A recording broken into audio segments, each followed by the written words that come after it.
नमस्कार दोस्तों, स्वागत है आपका A to Z स्टोरीज अद्भुत ऑफिशियल पर। बनारस शहर और यहाँ की गलियां, क्या ही कहूँ। गलियों में बने पुराने मकानों से जब नजरें मिलती तो उनमें कुछ अदृश्य सा ढूंढने लग पड़ता। मेरी आदत ही कुछ ऐसी है। मैं जब भी कोई क्लासिकल फिल्में देखता हूँ तो मेरी निगाहें कलाकारों से ज्यादा उस वक्त की सड़कों, मकानों और लोगों की वेशभूषा को निहारती रहती। घंटों बनारस के घाटों का अथक भ्रमण करने के बाद भी लग रहा था कि बस चलता ही रहूं, इसी तलाश में कि कुछ ऐतिहासिक या पौराणिक मिल जाए, गिरा हुआ और मैं चुन लूं।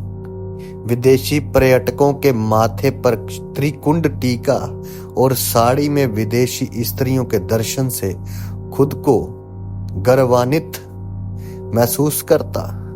संत महात्माओं की चहलकदमी, घंटियों के शोर और अलौकिक वातावरण से भरा दृश्य जो किसी को भी वैरागी बनाते।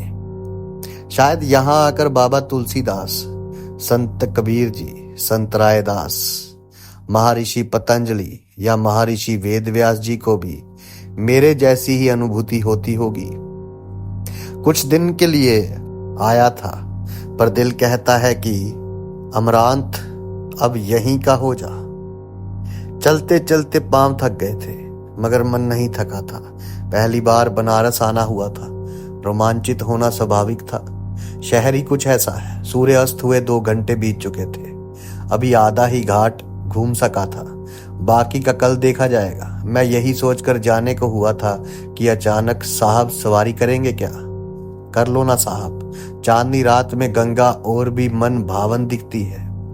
बस 1 सौ ही देना, कर लो ना साहब। वे लगभग 14 वर्ष की थी, करबद्ध खड़ी मुझसे बार बार निवेदन कर रही थी। उम्र के अनुसार बाल अच्छे खासे लंबे संवरे थे, एकदम साधारण कपड़ों में मासूम सी लड़की थी। मैं कुछ पल तक उसकी मासूमियत में डूबा रहा। फिर उसने प्यार से मेरा हाथ पकड़ा और मुझे अपने नाव की ओर ले जाने लगी। मैं भी निर्विरोध चलता गया और नौका पर बैठ गया। वो पतवार खेने लगी। पानी से कल कल की मधुर ध्वनि सुनाई पड़ती थी। लगभग आधे चांद की आड़ी तिरछी छवि गंगा की लहरों पर मेरे साथ साथ चल रही थी। मैंने उसका नाम पूछा तो उसने कहा, मितली मेरा नाम। और रहती कहाँ हो? यही नौका पर साहब। ठंड के मौसम में भी नहीं, ठंड में मणिकर्णिका घाट पर सोती हूँ। ठंड नहीं लगती? नहीं साहब, आग हमेशा जलती रहती है ना, इसलिए जरा भी ठंड नहीं लगती। उसने बड़े ही संतुष्ट भाव से कहा, और खाने का प्रबंध क्या खुद से बनाती हो? अरे साहब, दिन तो सवारी को गंगा घाट घुमाते फिराते ही निकल जाता है, इसलिए लंगर में ही खा लेती। उसने बड़े ही सहजता से जवाब दिया। आप कहाँ से आए हो? उसने प्रश्न किया। मैंने कहा, दिल्ली से। अच्छा ये बताओ कि तुम्हारे परिवार में कौन कौन है? जवाब देते हुए मैंने पूछा। वो मुस्कुराई और बोली, क्या साहब, माँ बाप होते तो क्या घाट पर रहती? अनाथ हूं साहब। पुजारी बाबा कहते हैं कि कोई मुझे इस घाट पर छोड़ गया था। एक भिखारन ने मुझे पाला। 8 साल की थी तभी वो मर गई। उसी समय से मैं नौका चलाने लगी और अब तो ये गंगा घाट ही मेरी दुनिया है। 2 महीने पहले सोचा भी था कि निकलूंगी बनारस से बाहर, देखूंगी दुनिया के और भी रंग, पर अब तो जैसे सपना ही रह गया। कहकर वो मायूस सी हो गई। क्यों, अब भी निकल सकती हो? अभी कौन सा समय निकल गया है? या फिर तुम्हें कभी भी मन करे तो ये मेरा कार्ड है, तुम मुझे फोन करना, मैंने कार्ड बढ़ाते हुए कहा। उसने कार्ड ले लिया और पढ़ने की कोशिश करने लगी। फिर सर खुजाते हुए कहा, मुझे पढ़ना नहीं आता। फिर झट से खुश होते हुए बोली, मैं आपको टेलीफोन करूंगी। फिर आसमान की ओर देखने लगी और मुस्कुराने लगी। उसके बाल हवा के वेग से लहराने लगे। मेरी आंखें मितली पर टिकसी गई थी। फिर उसने एक और उंगली इंगित करते हुए कहा, वो देखो, मणिकर्णिका घाट जानते हो? यहाँ कभी आग नहीं बुझती। रोज लाखों यात्री इस घाट पर आते हैं, कोई जिंदा तो कोई मुर्दा। कुछ लौट जाते हैं और कुछ यही गंगा की गोद में समा जाते हैं। फिर विपरीत दिशा में उंगली इंगित करके हुए बोली, वो देखो राजा अश्वपति का महल। कभी गई तो नहीं वहां, मगर सुना है कि बहुत सुंदर है और रहस्यमय भी है। उस वक्त उसकी आंखों में एक अजीब सा दर्द महसूस किया था मैंने। कुछ पल की मुलाकात थी उससे, मगर ऐसा लग रहा था कि वर्षों से परिचित हूं। हम दोनों जिस प्रकार उसके शब्द फूट रहे थे उसमें डूबता जाता था मैं अनंत गहराई में। बहुत जानकारी रखती हो, चलोगी कल मेरे साथ महल घूमने? मेरे पूछने पर उसने कुछ सोचकर कहा, हाँ ठीक है, चल तो पढ़ूं, लेकिन क्या हुआ, कोई परेशानी है? मैंने पूछा। हाँ, दरअसल उस तरफ नौका लगाने के 50 रुपए देने पड़ते हैं और मेरे पास। मैं उसकी परेशानी समझ चुका था। मैंने उससे कहा कि वो पैसे मैं दे दूंगा, तो वो राजी हो गई। दूसरे दिन हमने मणिकर्णिका घाट पर ही मिलने का निर्णय लिया। रात के 11 बज चुके थे। उससे बातें करते हुए वक्त का पता ही नहीं चला। भूख भी सताने लगी थी। मैंने मितली से खाने का ठिकाना पूछा तो उसने बताया कि भोजन के लिए गोदोलिया चौक बेस्ट है। विश्वनाथ गली से होकर जाएं तो बस घाट से 5 मिनट की दूरी पर ही है। वहां बहुत सारे अच्छे होटल मिल जाएंगे, नजदीक है। सुनकर मुझे थोड़ी राहत मिली। मैं नौका से उतर गया और जाने लगा। जिस घाट पर मैं उतरा वहां अब एक भी इंसान नहीं थे। कुत्तों के रोने की आवाज डरावनी सी लग रही थी। फिर याद आया कि उसे पैसे तो दिए ही नहीं। मैं पैसे देने के लिए पलटा तो चकित हो गया। मुझे उसकी नाव तो बंदी दिखी, मगर मितली कहीं नहीं दिखी। आखिर इतनी जल्दी वो कहाँ चली गई? कुछ वक्त मैं यही सोचता अचंभित सा खड़ा रहा। फिर कल मिलूंगी तो दे दूंगा, ऐसा खुद को सांत्वना देते हुए मैं घाट से विश्वनाथ गली की ओर निकल गया। अब रात गुजर चुकी थी। दिन के 11 बजे थे। होटल में रहने की आदत नहीं थी, सो रात भर सो नहीं पाया था। मैं आलस्य से उठा और नित्य क्रम में लग गया। सुबह की चाय मिस कर रहा था। फ्रेश होकर मैंने होटल से सीधा चाय नाश्ते के लिए निकल गया। उसी क्रम में याद आया कि आज मितली के साथ महल को जाना है। मैंने जल्दी जल्दी नाश्ता निपटाया और घाट की ओर हो लिया। मैं मणिकर्णिका घाट पर था। आते ही मेरी नजरें मितली को ढूंढने में व्यस्त हो गई। जब वो कहीं ना दिखी तो लगा कि किसी सवारी को नौका विहार पर ले गई होगी। मैं घाट पर मायूस और टहलने लगा। आज कुछ खास था शायद। मैंने देखा कि घाट पर सजावट का कार्य चल रहा था। गाजे बाजे रखे गए थे, जहां तहां हरे रंग के कारपेट बिछाए गए थे। संपूर्ण घाट को फूल मालाओं से सुसज्जित किया गया था। माइक चेक की आवाज घाट पर गूंज रही थी। बाबा मसाननाथ मंदिर को अद्भुत सजाया गया था। पूरा घाट आकर्षण का केंद्र बन चुका था, जो किसी को भी अपनी ओर आकर्षित कर ले। मुझे लगा कि किसी नामचीन व्यक्ति की अर्थी आई होगी, इसलिए ये सब हो रहा है, मगर मैं गलत था। एक महात्मा से पूछने पर पता चला कि चैत्र शुक्ल पक्ष की सप्तमी तिथि को पिछले लगभग 350 वर्षों से ये कार्यक्रम मणिकर्णिका घाट पर मनाया जा रहा है। 35 दशकों से लगातार मनाया जाने वाला कार्यक्रम कोई साधारण बात नहीं हो सकती थी। मेरा उत्कंठा बढ़ चुकी थी। मैंने महात्मा जी से इसके पीछे का रहस्य जानने की इच्छा जाहिर की। तब महात्मा जी ने बताया कि अकबर के आदेश पर उनके प्रधान सेनापति और आमेर के राजा मान सिंह के द्वारा मणिकर्णिका घाट पर बाबा मसाननाथ का मंदिर बनवाया गया था। उसी वक्त बाबा महा शमशान नाथ मंदिर में भजन कीर्तन के लिए मान सिंह के नगर के भिन्न भिन्न प्रतिष्ठित कलाकारों को न्योता दिया, परंतु शमशान में कला के प्रदर्शन को सभी ने ठुकरा दिया। अपनी कला का प्रदर्शन करने कोई नहीं आया। तब मान सिंह द्वारा नगर वधुओं को न्योता भिजवाया गया और उन्होंने सहर्ष इसे स्वीकार कर लिया। महात्मा जी ने बताया कि तब से ही नगर वधुएं संपूर्ण भारत से इस दिन यहाँ आती हैं और भगवान मसाननाथ से यही कामना करती हैं कि अगले जन्म में उन्हें इस प्रकार का कुकर्म वैश्यावृत्ति ना करनी पड़े। इसलिए वो आज के दिन नृत्य संगीत का कोई पैसा नहीं लेती। बस एक बात बदल गई है। आजकल पहले ठुमका और कजरी पर नृत्य करने वाली नगर वधुएं आया करती थी, आजकल फिल्मी गाने पर नगाड़े पर थिरकने वाली आती। रहस्य जानकर मेरी उत्कंठा और बढ़ गई। मैं मन बना चुका था कि शाम को कार्यक्रम जरूर देखूंगा। मैंने महात्मा जी को प्रणाम किया और फिर मितली को ढूंढने लगा, मगर वो कहीं नहीं दिखी। मन उदास हो चला था। लगता है आज महल जाने का विचार त्यागना ही पड़ेगा। यही सोचते हुए उदास मन से मैं होटल आ गया। आखिर वो अचानक कहाँ चली गई? कहीं वो किसी परेशानी में तो नहीं? ये सारे प्रश्न मुझे परेशान कर रहे थे। फिर कब नींद आ गई पता ही नहीं चला। घड़ी ने अगर 6 बजे शाम का घंटा नहीं बजाया होता तो शायद नींद भी नहीं खुलती। मैं उठा, फ्रेश हुआ और कपड़े बदलकर मणिकर्णिका घाट पहुंचा। क्या मनोरम दृश्य था!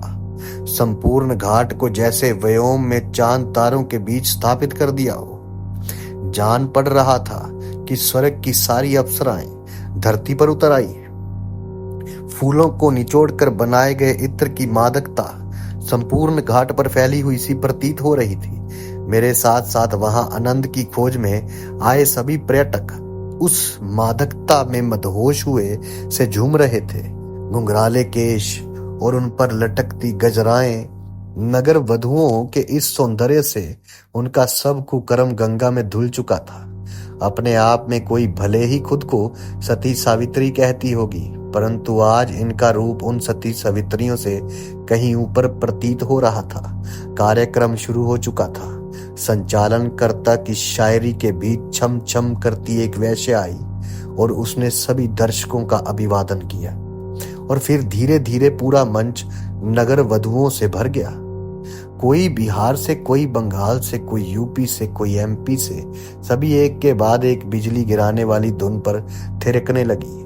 फिर नगाड़ा वादक ने नगाड़ा बजाना शुरू किया और नगर वधुओं नगाड़े की धुन पर मदमस्त सी थिरकने लगी। धधकती चिताओं के बीच घुंघरुओं की खनक रात के अंधेरे को मुंह चिढ़ा रही थी, जैसे कह रही हो कि निशा आज सोना नहीं, थिरकना है तुझे मेरे साथ। शोक और खुशी का ये महामिलन, शायद देवता गण भी इस दृश्य को देखकर हर्षित हो रहे होंगे। ऐसे में मैं तो क्या, कोई भी मोहित हो जाए इन वैश्याओं से, अपना सब कुछ लुटा दे कोई भी और तनिक भी गम न करे। मेरे लिए ये अनुभूति बिल्कुल वैसी ही थी जैसे जीते जी कोई स्वर्ग का भोग रहा हो। रात भर मैं उन थिरकते कदमों को निहारता रहा और नगर वधुओं भी अथक नाचती रही सारी रात। मेरे लिए ये कभी ना भूलने वाली निशा थी। कुछ पल के लिए तो मैंने भी मन ही मन मन्नत कर लिया था कि ये रात कभी खत्म ना हो, परंतु ऐसा संभव कहाँ था। सुबह के 4 बज चुके थे। मैं उन वैश्याओं के मोहजाल से छूट चुका था, क्योंकि मुझे फिर एक बार मितली का ख्याल आ गया। मेरी नजरों ने उसे फिर एक बार पूरे घाट पर खोजने की कोशिश की, मगर वो कहीं नहीं थी। मैं उदास सा मन मारता हुआ होटल को चल पड़ा। आज 4 दिन हो गए पर मितली नहीं दिखी। उसके प्रति चिंतित बस इसलिए था कि वो एक मासूम बच्ची थी। एक अनजान शहर में एक वही थी जिसके साथ मैंने कुछ अनमोल वक्त बिताए थे। भिखारन के मृत्यु के बाद उसने अपने आप को कैसे पाला होगा, इसकी कल्पना कोई नहीं कर सकता। मन ऊब सा रहा था बनारस से। ना जाने क्यों खुद को मैं अकेला महसूस कर रहा था। मैं बढ़ा और उसकी नाव को प्यार से सहलाने लगा। तभी पीछे से आवाज आई, अरे ओ साहब, आपसे नहीं चलेगी ये नाव। ये मितली की आवाज थी। मैं पलटा। उसने फिर कहा, इसको तो बस मितली ही चला सकती है साहब। वो हाँफ रही थी। उसको देखते ही मेरी आंखों की चमक लौट आई। मुझे समझ नहीं आ रहा था कि उस वक्त गुस्सा जाहिर करूं या प्यार से उसको गले लगा लूं। मैंने दोनों में से कुछ नहीं किया। खुद को संभाला और बस एक सवाल किया, क्या बनारस के नाविक झूठ भी बोलते हैं? उसने कहा, नहीं। क्या वादा करके मुकर जाते हैं? उसने फिर ना में उत्तर दिया। वो मुस्कुरा रही थी। मैं पलटकर शांत हो गया। अरे क्या साहब, और भी तो काम होते हैं ना, गुस्सा क्यों करते हो?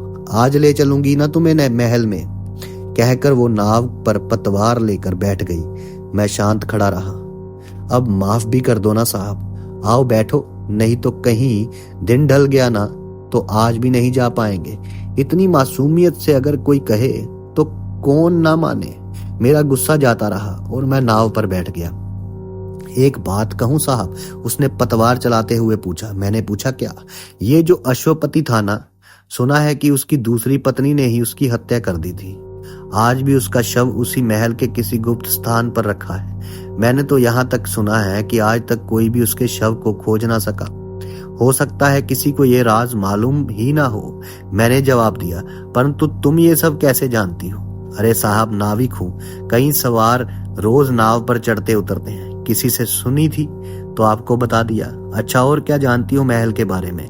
पूछने पर वो मेरे नजदीक आकर बैठ गई और मध्यम स्वर से कहा, एक सवार तो यहाँ तक कह रहा था कि उसको तंत्र विद्या भी आती थी, राजा की पत्नी को। मैंने आश्चर्य भाव से पूछा, हाँ, बकवास। आज के जमाने में तंत्र विद्या सब किंवदंतियां हैं। कोई कुछ भी कहानी बना लेते हैं।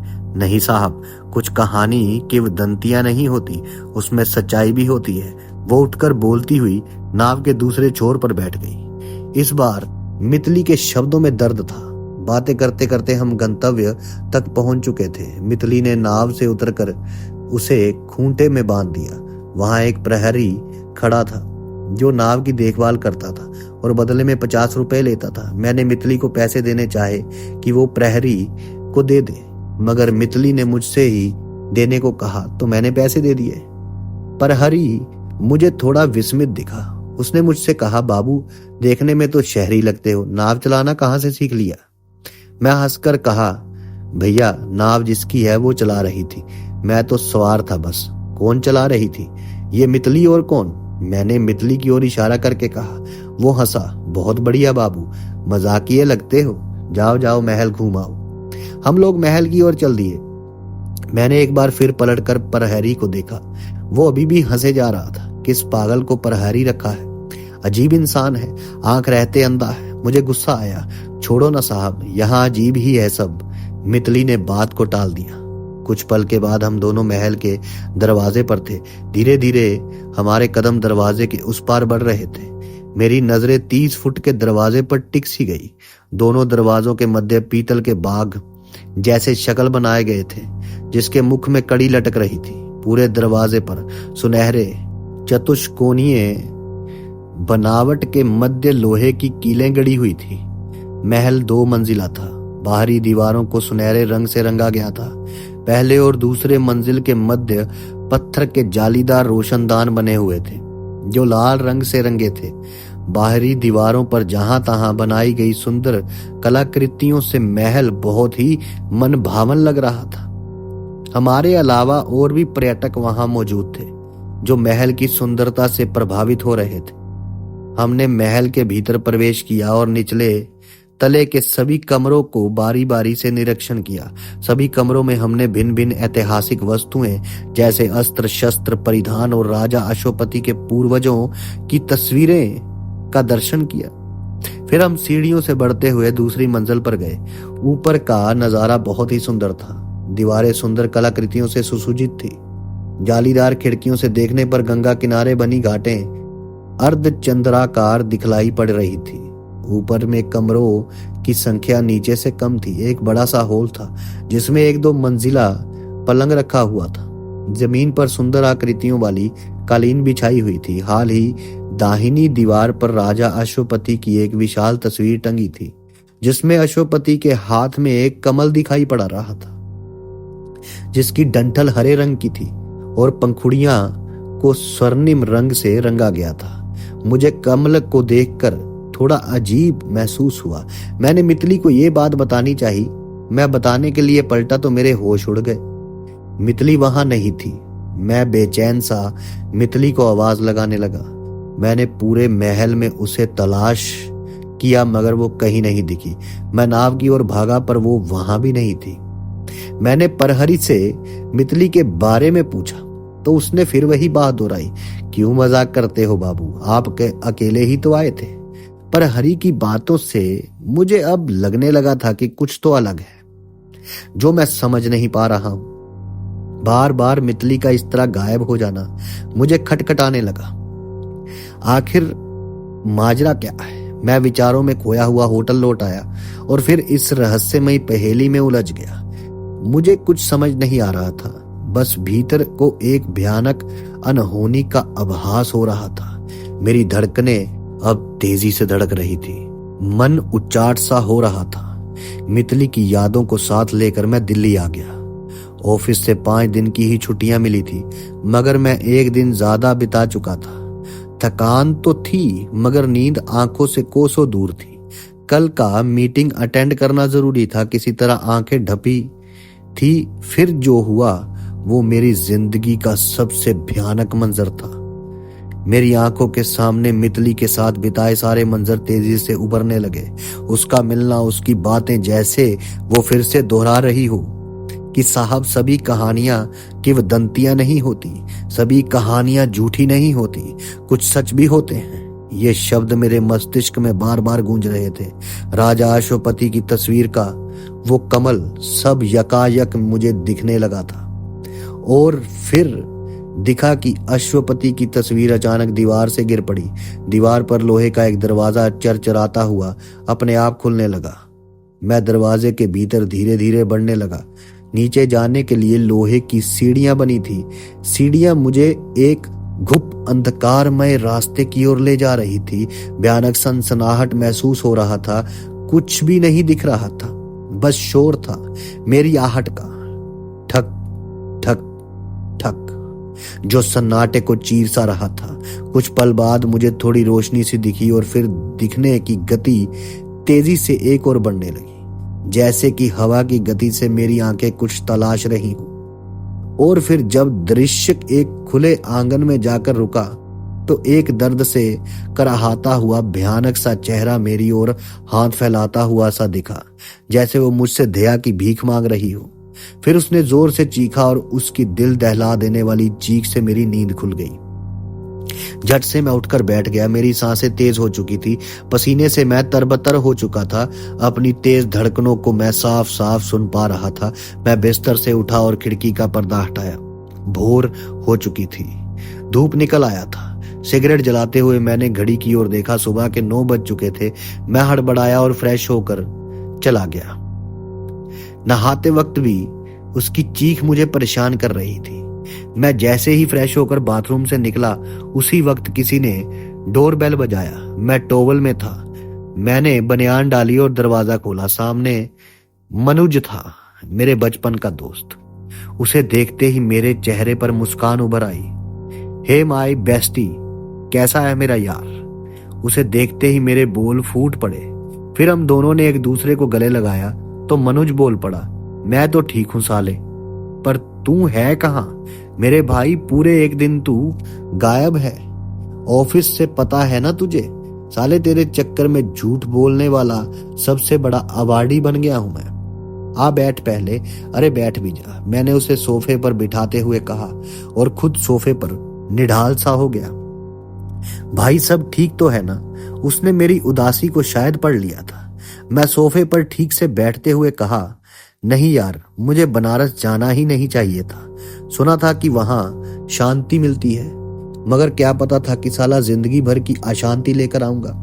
मैं सोफे से उठकर खिड़की की तरफ चला गया, सिगरेट जलाया और पलटकर फिर कहने लगा, गलती हो गई यार मनुज, गलती हो गई, बहुत बड़ी गलती हो गई मुझसे।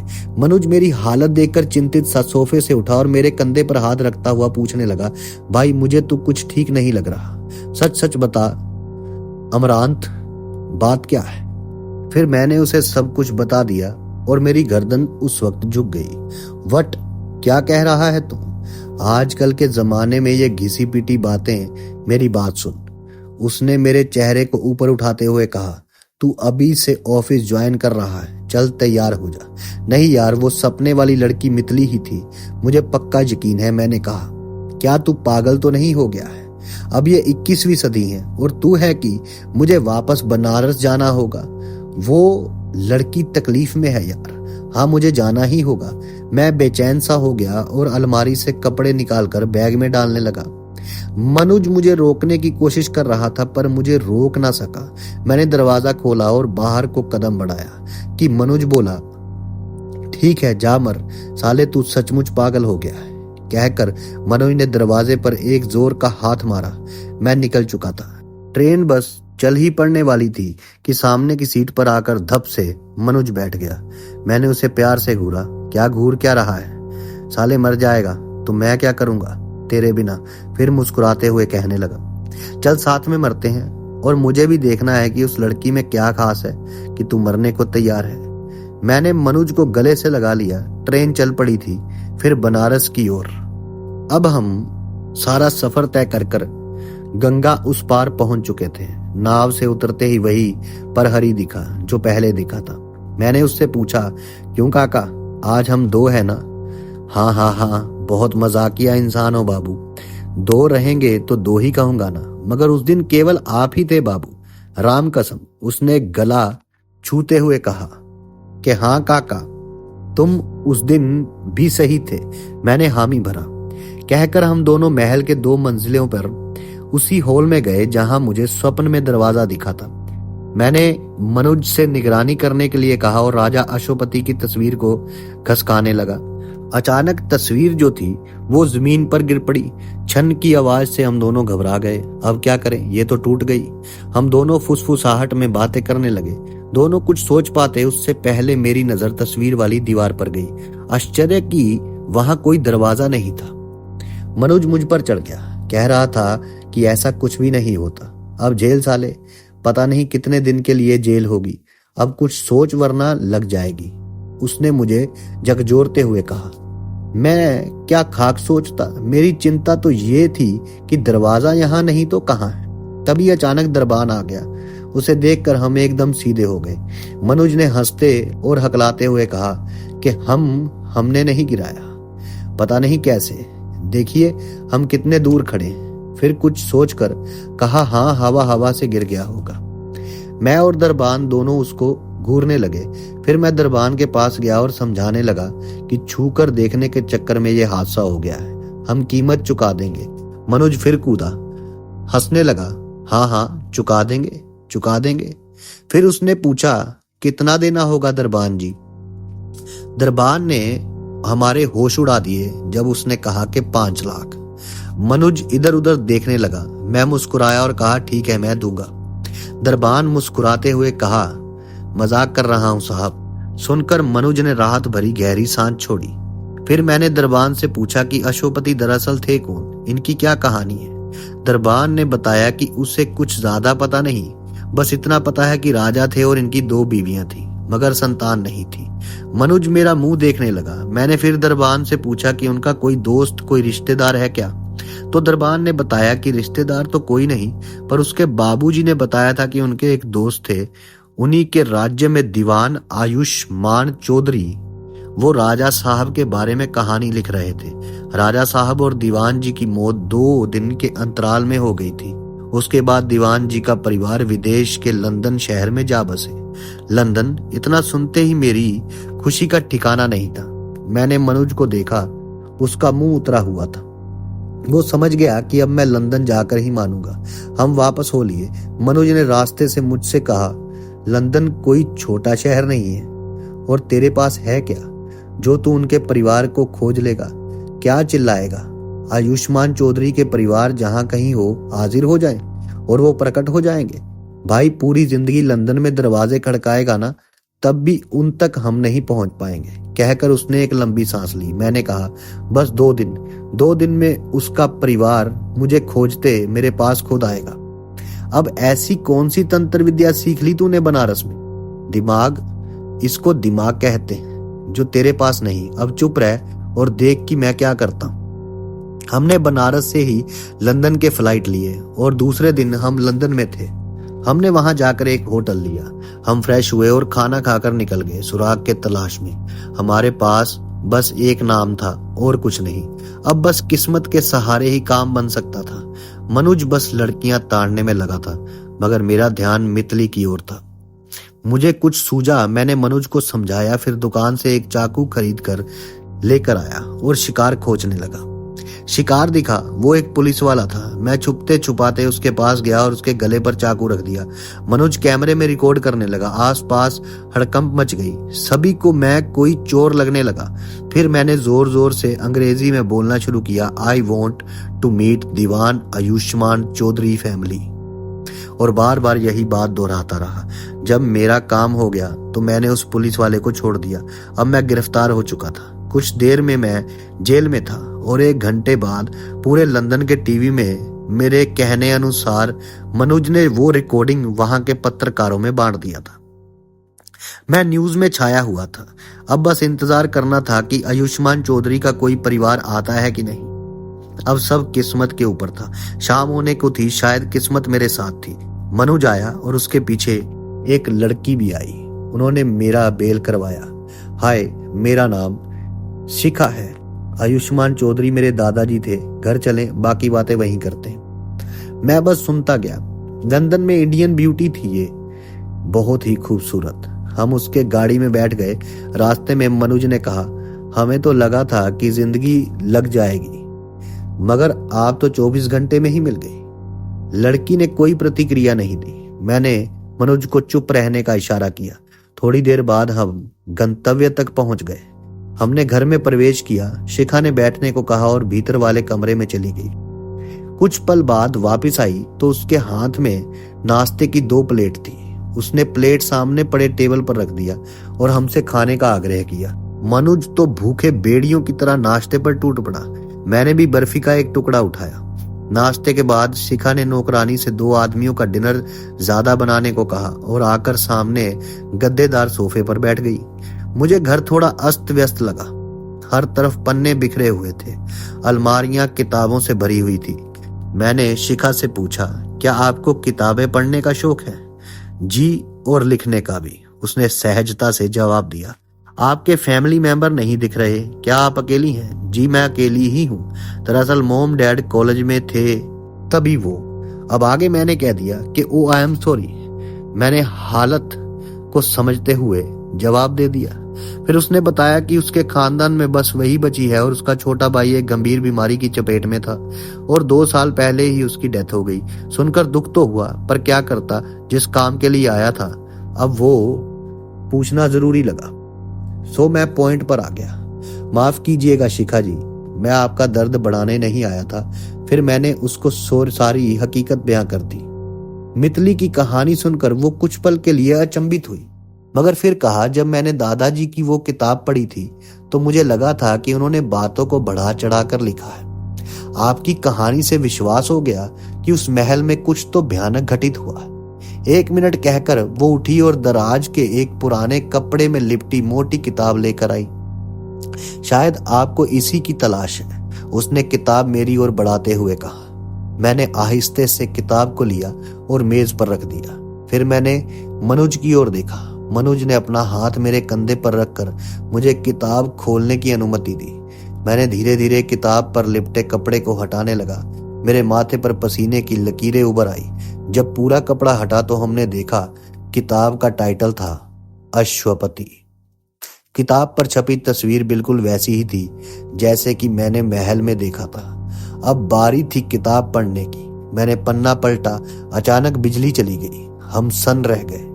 शिखा ने मोमबत्ती जला दिया। हमने खुद को संभाला और मैंने किताब का पहला पन्ना पढ़ना शुरू किया। उसमें पहले पन्ने पे लिखा था कि यह कहानी है एक राज्य परिवार की बर्बादी की।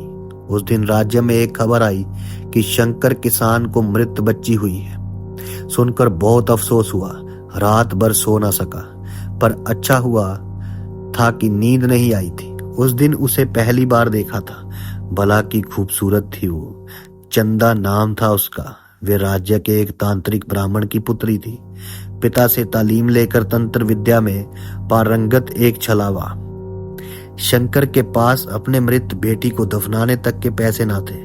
उसने उसके शव को नाले में फेंकवा दिया।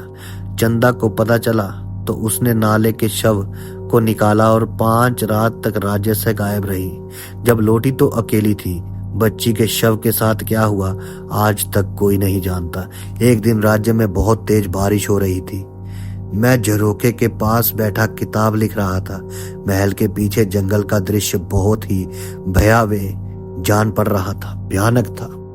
रह रहकर कड़कड़ाती बिजली जंगल को रोशन कर देती थी, उसी चमक के बीच मुझे घोड़े की टाप सुनाई पड़ी।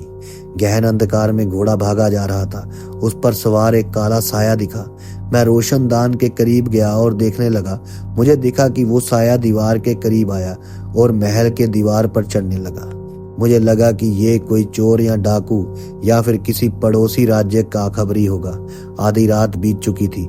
मैंने महाराज को जगाना उचित न समझा और खुद ही पड़ताल में लग गया। कुछ देर पीछा करता रहा। वेशभूषा से वो एक स्त्री जान पड़ी। वो गुप्त तहखाने की ओर जा रही थी। ये वही तहखाना था जहां वो अद्भुत कमल रखा था, जिसे अश्वपति के पूर्वजों को एक महात्मा ने यह कहकर दिया था कि जब तक इसका डंठल हरा रहेगा, इस राज्य में अन्न धन की कभी कमी नहीं होगी। इस कमल का बस डंठल ही हरा था, बाकी की 8 पंखुड़ियां स्वर्ण की थी। इस कमल को इसी गुप्त तहखाने में बहुत ही कड़ी सुरक्षा में अश्वपति ने रखवाया था, जिसकी जानकारी राजा के कुछ ही प्रिय व्यक्तियों को थी, जिसमें मैं भी एक था। मैंने तुरंत सेनापति को सूचित किया। कुछ सैनिकों के साथ सेनापति और मैं गुप्त तहखाने में पहुंचे। वो सांपों के जाल को पार कर चुकी थी, परंतु उसे कमल कहीं नहीं दिख रहा था। दिखता कैसे? वो बावड़ी में भरे पानी के नीचे जो था, जिसको एक गुप्त मूर्ति की गर्दन घुमाकर ही ऊपर लाया जा सकता था, वे घिर चुकी थी। सैनिकों ने उसे पकड़ लिया। ये चंदा थी, तांत्रिक की बेटी। कमल तोड़कर राजा को बर्बाद करना चाहती थी। सुबह सभा में उसकी पेशी हुई। सेनापति ने चंदा की सारी मनोवृत्ति राजा के समक्ष जाहिर कर दिया, परंतु राजा ने जैसे कुछ सुना ही ना हो। वे किसी सम्मोहन में जकड़ा सा चंदा को बस निहारता जा रहा था। उस वक्त राजा की मनोवृत्ति बिल्कुल उस फतिंगे की भांति जान पड़ रही थी जो अग्नि की चमक में खुद को मिटा देना चाहता था। उसकी बर्बादी की वो पहली झलक थी, विनाश काले विपरीत बुद्धि। फिर उसने जो फैसला सुनाया, उसे सुनकर पूरी सभा में चर्चाओं का एक शोर सा उठा। राजा ने कहा, मेरी बर्बादी की सोच रखने वाली ये स्त्री ही अब इस राज्य को आबाद करेगी। हम इससे विवाह करेंगे, यही इसकी सजा है। ये सजा तब तक कायम रहेगी जब तक ये इस राज्य का वंश मुझे नहीं दे देती। फिर ये चाहे तो हमारी पत्नी बनकर सुख भोगे या चाहे तो पत्नी धर्म से आजाद होकर अपनी जिंदगी बिताए। ये जानते हुए कि राज्य संकट में है, मैं कुछ न कर सका। विवाद संपूर्ण हो गया। वो बस रात को ही राजा से मिलती, बाकी दिन भर बंद कमरे में समय बिताती। एक दिन राजा से उसने मायका जाने की इच्छा जाहिर किया। राजा ने आदेश दिया। 2 दिन बाद वो लौटी और फिर शुरू हुआ मौत का तांडव। उसके लौटने के दूसरे दिन से ही राज्य परिवार में मौत का सिलसिला शुरू हो गया। किसी को पता न चला कि आखिर ये सब कौन कर रहा है। और एक दिन अश्वपति के खून से लथपथ वस्त्र महारानी के शयन कक्ष में मिले। कमल भी अपने स्थान से गायब था। उनके सभी परिवार की मौत पहले ही हो चुकी थी। बस एक मित्र में मैं ही बच गया था। मैं जानता हूं कि ये सब चंदा ने ही किया है और शायद मेरा भी अंत कर देगी। इसलिए ये किताब जिसे मिले या जो भी पढ़े वो कभी इस महल में ना आए, नहीं तो वापस नहीं जा पाएगा। अब किताब खत्म हो चुकी थी। हम सब के चेहरे पर भय की रेखाएं उभर आई। मेरा तो गला ही सूख चुका था। मैंने किताब को उसी कपड़े में लपेट दिया और शिखा से एक गिलास पानी मांगा। वे रसोई की ओर जैसे ही मुड़ी तो अचानक आई लाइट से चौंक पड़ी। फिर मेरी ओर देखकर मुस्कुराते हुए रसोई में चली गई। अब हमें देर नहीं करनी चाहिए थी। मैंने मनुज की ओर देखकर कहा, वो कहीं खोया था। मैंने उसे झकझोरा तो वो वर्तमान में लौटा। फिर कहने लगा कि उसे ये सब एक बुरे सपने की तरह लग रहा है। मैं हंसा। शिखा पानी लेकर आई और मेरी हंसी का कारण मुझसे पूछा। मैंने बताया तो गंभीर सी हुई कहने लगी, सपना है कि हकीकत, ये तो महल जाकर ही पता चलेगा। अब हमें देर नहीं करनी चाहिए। सही कहा आपने शिखा जी।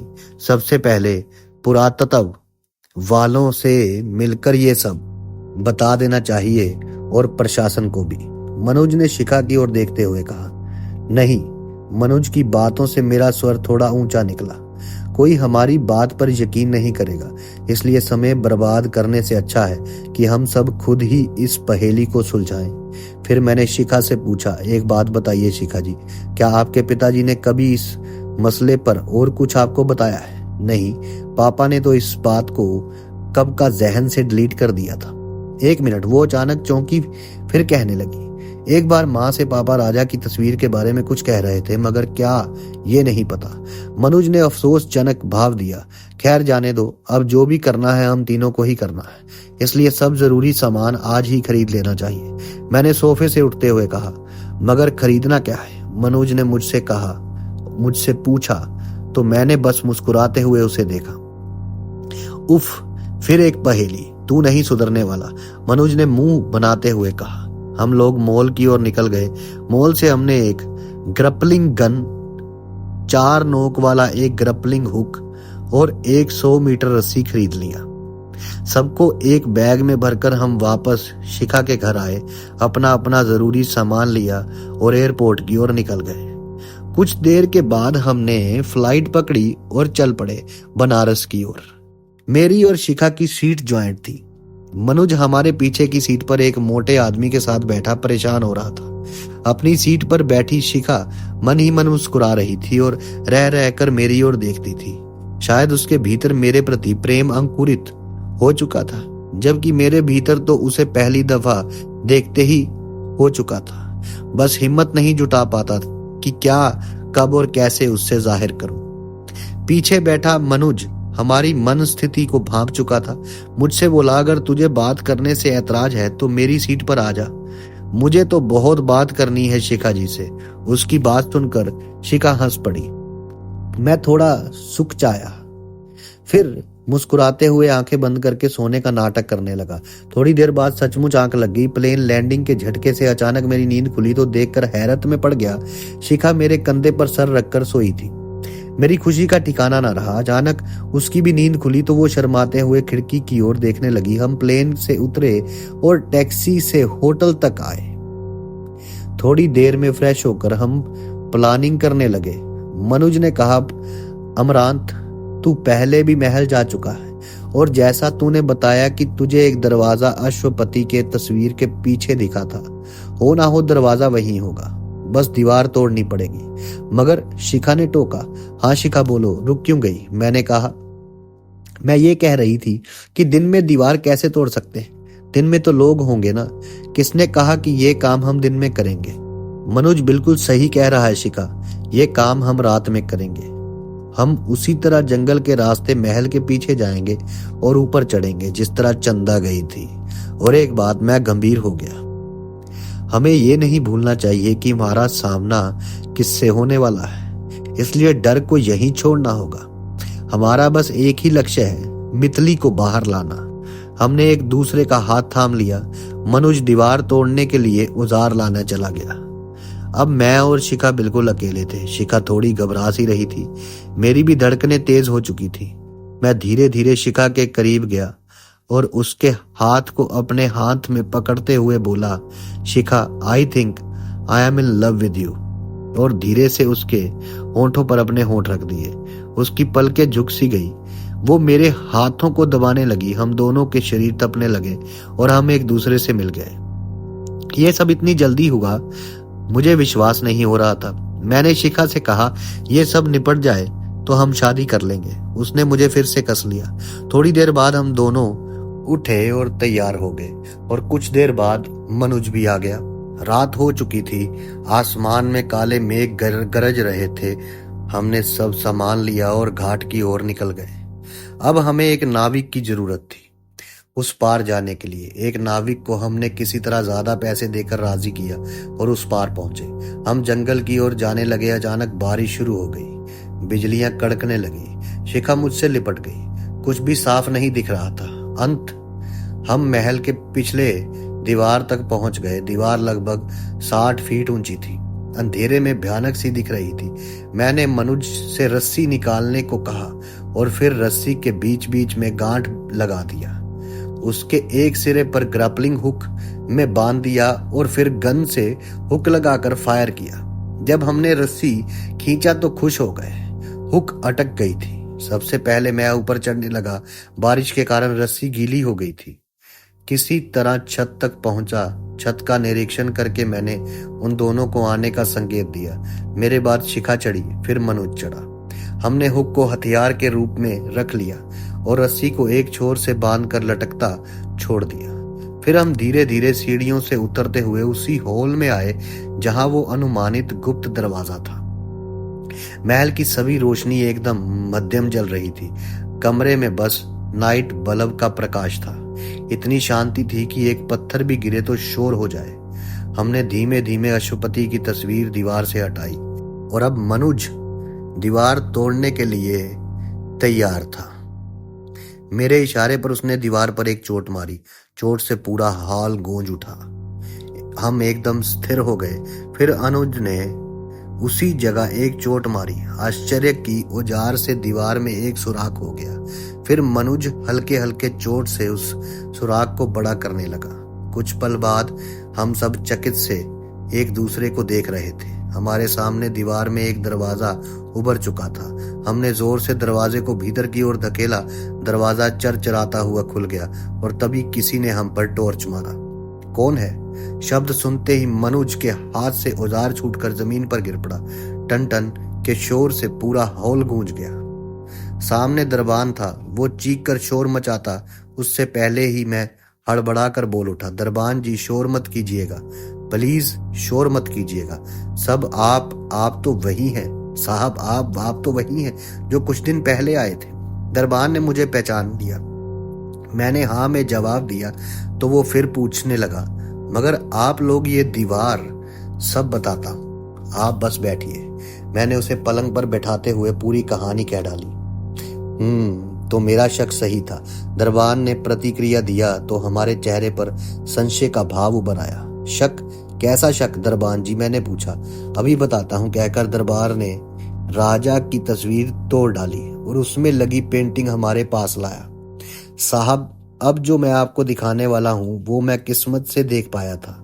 आपको याद होगा जब आपके हाथ से तस्वीर टूट गई थी, उसी दौरान मुरम्मत करवाने के क्रम में मुझे ये दिखा था, कहकर उसने तस्वीर का पिछला हिस्सा हमें दिखाया, जिसे देखकर हम अचंभित हो गए। उस पर बहुत छोटे अक्षरों में कुछ लिखा था। शिखा ने उसे हाथ में लिया और पढ़ना शुरू किया। लिखा था कि मैं राजा अशोपति शायद कल जीवित ना बचूं, इसलिए अपने खून से इस रहस्य को उजागर कर रहा हूं। आज से 2 दिन पहले मेरी दूसरी पत्नी चंदा अपने मायके से आई थी। उस दिन के बाद मेरे सभी अपने रहस्यमय तरीके से एक एक करके मृत्यु को प्राप्त हो गए। मैं बहुत उदास रहने लगा। एक दिन गम गम करने बिना सूचित किए महारानी चंदा के शयन कक्ष में जा पहुंचा। सोचा कि महारानी को आगोश में भरकर अचंभित कर दूंगा। वो कुर्सी पर बैठी व्यस्त थी। मैं धीरे धीरे पीछे से उनकी ओर बढ़ा और उनको जकड़ लिया, पर जो देखा उससे मेरे होश उड़ गए। उसके गोद में 1-2 वर्ष की बच्ची थी, जिसे वो जानवर का मांस खिला रही थी।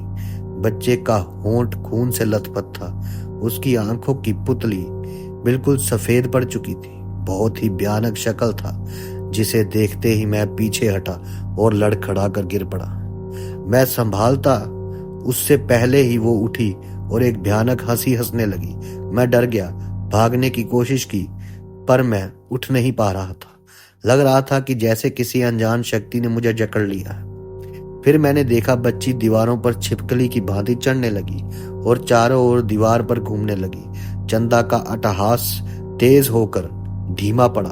वो कहने लगी, उसका स्वर बहुत भयानक था। क्यों भयभीत हो गए? अरे डरते क्यों हो? तुम्हें वंश चाहिए था ना, तो जाओ ले लो उसे गोद में। अर्र, मैं तो भूल गई। ये बच्चा कौन है? ये तो पूछा ही नहीं तुमने। वो मेरे करीब आई और मेरे बाल सहलाते हुए कहने लगी, याद है वो हरामी शंकर? जानते हो ना, 9 महीने की गर्भवती पत्नी के साथ जबरदस्ती संभोग किया था उसने, जिसके कारण उसका गर्भ गिर गया और उसे एक मरी हुई बच्ची हुई। उसने तो उसे नाले में फिकवा दिया था अपने पाप को छिपाने के लिए, मगर मैंने अपनी तंत्र विद्या से उसी बच्ची को पुनर्जीवित कर दिया। ये वही बच्ची है। और एक राज बताऊं, इसे पहचानते हो? कहकर उसने अपने गले में लटकता हमारा पुश्तैनी कमल दिखाया। मेरी आंखों से अचानक खून टपकने लगा। उसने खून को अपने जीभ से चाटते हुए कहा, अगर इस कमल से किसी को अन्न धन नहीं बल्कि प्राण मिलेगा, जानते हो किसे? फिर उसने बताया कि अपने तंत्र विद्या से कमल में उस भयानक बच्ची का प्राण डाल दिया है, जिसकी डंठल को कोई तोड़ दे तो उसकी मृत्यु हो पाएगी। कहने के पश्चात वो मेरे सामने से उठी और कमल को बच्ची के गले में डाल दिया। फिर मुझसे कहा कि आज भर जी लो, कल तुम्हारी भी बलि चढ़ेगी। और बच्ची के साथ कमरे से बाहर चली गई। दरवाजा अपने आप बंद हो गया था। मैंने बहुत शोर मचाया, बहुत कोशिश किया कि दरवाजा खुल जाए, मगर ऐसा नहीं हुआ। तब मुझे ये तस्वीर दीवार पर दिखी थी। बस अब यही भगवान से कामना है कि इस महल को इस दुष्ट से मुक्ति मिले। शिखा राज पढ़कर एकदम शांत पड़ गई। मैं, दरबान और मनुज पसीने से तरबतर हो गए। कुछ पल एकदम खामोशी सी छाई रही। फिर हमने हिम्मत जुटाई। मैंने दरबान से कहा कि वे रात भर इसी कक्ष में पहरा दें और अगर हम सुबह तक लौट कर नहीं आते तो पुलिस को खबर कर दें। कहकर हम तहखाने की ओर बढ़ गए। हमारे कदम धीरे धीरे सीढ़ियों से नीचे उतरने लगे, जैसे कि स्वप्न में देखा था। एकदम घुप अंधकार, बस अजीब अजीब आवाजें आ रही थी। बहुत ही भयानक मंजर था। हम हिम्मत बांधे आगे बढ़ते रहे। सीढ़ियां खत्म हो चुकी थी। हम किसी गुप्त तहखाने में थे। चारों तरफ मकड़ी के जाले और अंधकार फैला था। बस हल्की सी रोशनी के सहारे हम बढ़ते बढ़ते एक बड़े से डरावने हॉल में पहुंचे। वहां 8-10 कारागर बने हुए थे। हमारी सांसें इतनी तेज थी कि एक दूसरे को सुनाई पड़ रही थी। अचानक कुछ खरोचने की आवाज आई। हम आवाज की ओर बढ़े। मनुज ने लाइटर जला लिया। आवाज एकदम बंद कमरे से आ रही थी। हमने बहुत धीरे से दरवाजा खोला था, मगर फिर भी उसके खुलने के शोर ने दिल दहला दिया। कमरा काफी बड़ा था।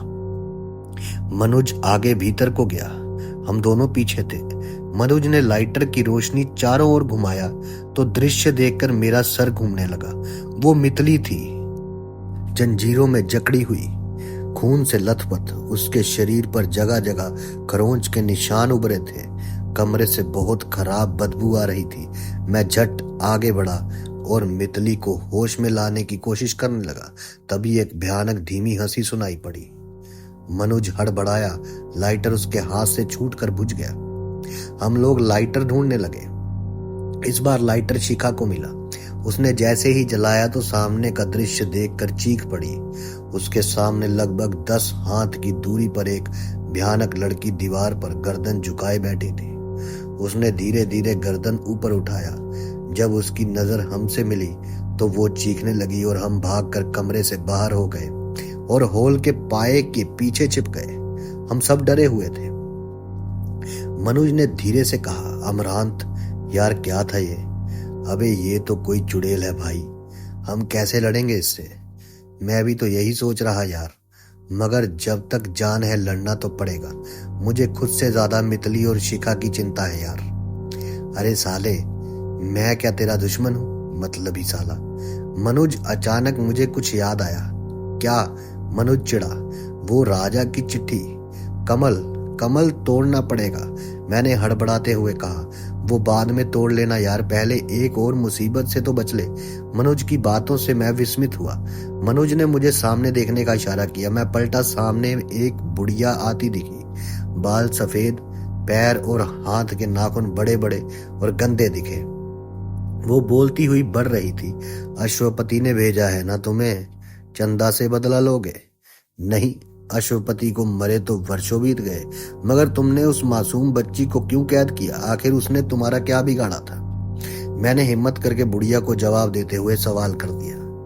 एक खिलौना चाहिए था मेरी बेटी को, कहकर वो भयानक अट्टहास करने लगी। फिर क्रोध से आंखें लाल करती हुई मनुज की ओर देखकर गर्दन झटका। मनुज उछलकर दूर जाकर गिरा। फिर मेरी ओर देखा और मैं भी दूर जाकर गिरा। अब शायद शिखा की बारी थी, परंतु वो कुछ करती। मैंने उस पर छलांग लगा दिया। वो गिर पड़ी। मनुज ने हुक से उसके सर पर वार किया और हुक की नोक जो थी उसकी आंखों में धंस गई। वो चीखी। उसकी चीख सुनकर कमरे से वो भयानक लड़की निकली और दीवार पर चीखती हुई रेंगने लगी। हम बुढ़िया को छोड़कर कमरे की ओर भागे। जल्दी जल्दी मितली को हमने आजाद किया और जब कमरे से निकले तो सामने वही भयानक लड़की खड़ी थी। बहुत भयानक शक्ल, आंखें सफेद और आंखों से खून निकालकर उसके कपड़ों पर टपक रही थी। पता है क्या हुआ? अचानक हम हिल नहीं पा रहे थे। धीरे धीरे जमीन से हमारे कदम ऊपर उठने लगे और अचानक एक झटके से हम पीछे की ओर जाकर गिरे। इस बार मनुज को बहुत जोर की चोट आई। मेरा भी सर फट गया। शिखा बेहोश हो गई। शिखा को इस हालत में देखकर मुझ में हिम्मत आ गई थी। मैं इधर से दौड़ा, वो लड़की हवा में तैरती मुझ पर झपटी। मैं झुककर बचता हुआ बुढ़िया के आंखों से हुक निकालकर लड़ने के लिए तैयार हो गया। मैं फिर इधर से दौड़ा, लड़की फिर उधर से मेरी ओर लपकी। इस बार मनुज भी लड़की के पीछे से दौड़ा और उसने उनकी दोनों टांगों को पकड़ लिया। बस मैंने उसी चंद पल का फायदा उठाया और उसके गले से कमल की माला को झपट कर दूसरी ओर खड़ा हो गया। इस बार वो मुझ पर झपट पाती उससे पहले ही मैंने झट से कमल का डंठल तोड़ दिया। डंठल के टूटते ही भयानक लड़की चीखती हुई राख बनकर हवा में विलीन हो गई और बुढ़िया यानी कि चंदा जलने लगी। शैतानों का अंत हो चुका था। मैंने देर न करते हुए मितली को गोद में उठाया। मनुज ने शिखा को होश में लाया और हम उस तहखाने से बाहर आ गए। मितली को बिस्तर पर लिटाकर मैं जगाने लगा। बहुत देर तक कोशिश की पर वो कैसे जगती? वो तो जा चुकी थी बहुत पहले। मैं बिलख पड़ा, रो पड़ा। शिखा ने मुझे संभाला। हम सबको मितली के जाने का बहुत दुख हो रहा था। हमने बनारस के मणिकर्णिका घाट पर मितली का अंतिम संस्कार किया। आग की लपटों के बीच मैं खो चुका था। उस पल में जब मितली कह रही थी कि वो यहीं सोती है मणिकर्णिका घाट पर और उसे जरा भी ठंड नहीं लगती, मेरी आंखें आंसू फूट पड़े थे।